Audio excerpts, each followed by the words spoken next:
All right, so next one we're going to get into here is going to be the cross-site scripting.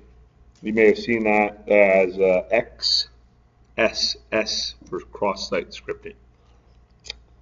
And usually what those do is they exploit vulnerabilities dynamically that are generated by web pages.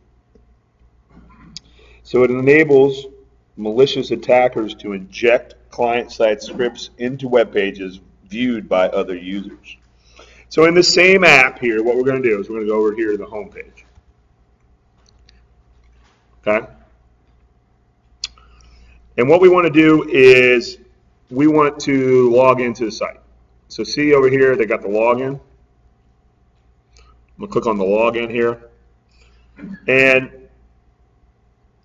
if we don't have a login, then we need to create one. In our particular case, we have Sam, which conveniently, now that we've kind of built ourselves up, you guys already know Sam has a username of Sam and a password of what? Test.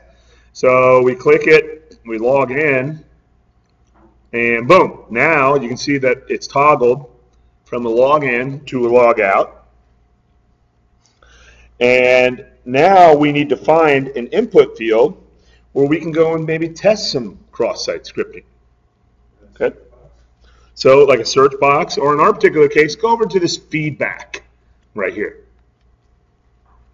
Oh. What do we got? How convenient. How about that? So check it out down here at the bottom here of our feedback page. We're logged in. Okay, so I logged in. Did you log in? Correct. Did you go to feedback? Oh, I see up at the top, big bold letters. Feedback. Totally missed it. Okay. Got it. You could also parameter tamper and go to contact.asp.x, since we already know how to parameter tamper. In our particular case right here, what we're going to do is let's type in your name and your message right here.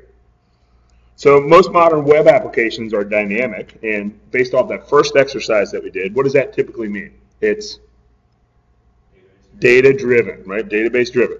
So dynamic means that it launches content based off of whatever's published in the database. So in the early days, we used to have the blogs, but now can you think of a site that may have a way that you could type in, what are you thinking?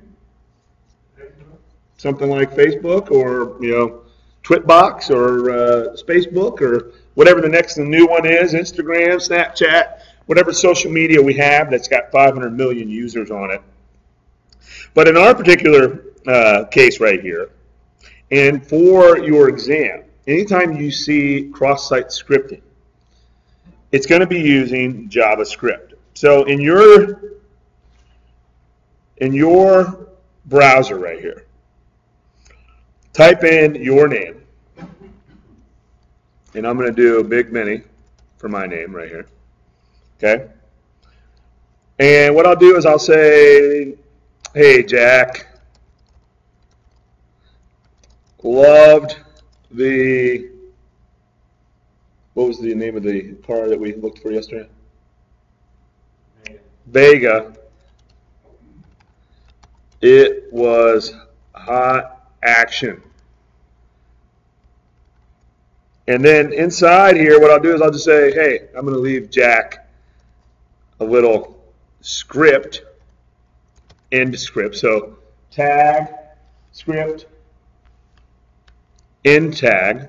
So this would be what, a greater than, and then the keyword script, and then a less than. No, it would be whatever that is. You guys understand what I'm saying. So inside the tag, script, and then let's close it, say end of script.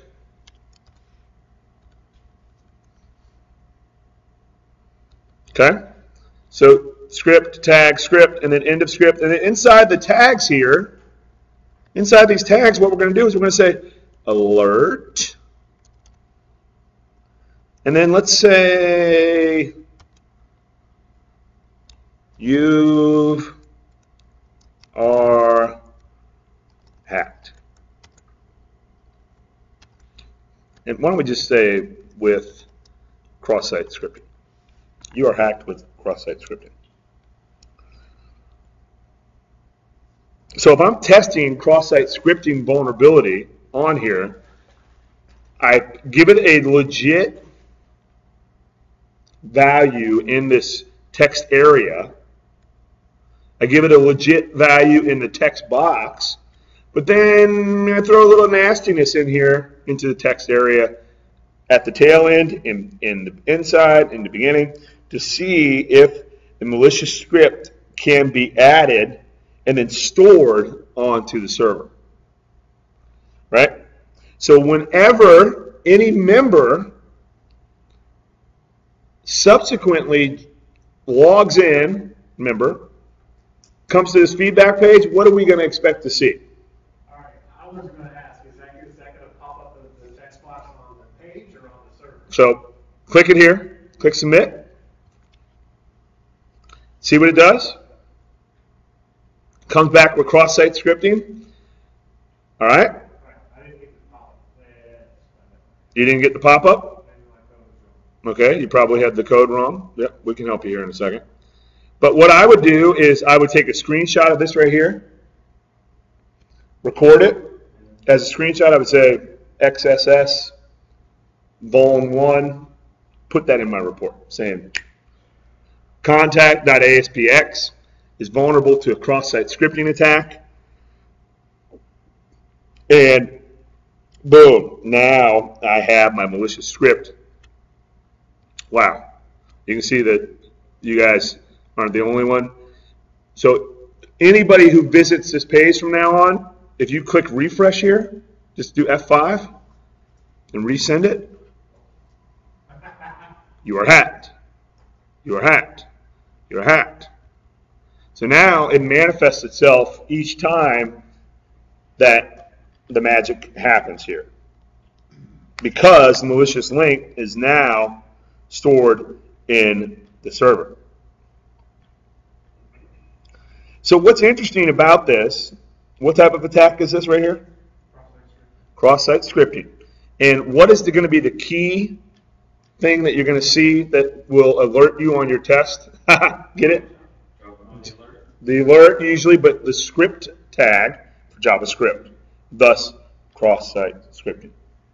And what that is remember how we talked about on our whiteboard here, input validation? If you did input validation here where you looked for those keywords, you probably could get around having this vulnerability on your website. It's just a simple check that could be fixed relatively easy with about 160 man hours. I'm just kidding. Per machine, per instance, per machine, every day. But that's basically cross-site scripting in a nutshell. Now, you're probably like, wow, that was too easy. Let's go over here, back to our database real quick. All right, and in here, if I was the database admin, I probably would name it like feedback, blogs. In this particular case, this one's called comments. So if I came over here and said select the top, you can see, hello world, hey Jack, look at this. There's one that's interesting in here that I want you to look at here, guys. It's this one right here. So, alert document cookie on mouse over. That's pretty interesting.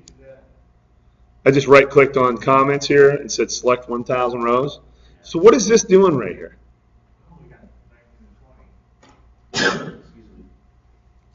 Do you have this one on yours? How about that?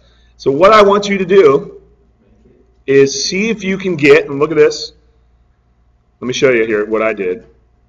See if you can get a mouse over event to execute whenever somebody comes on to your website.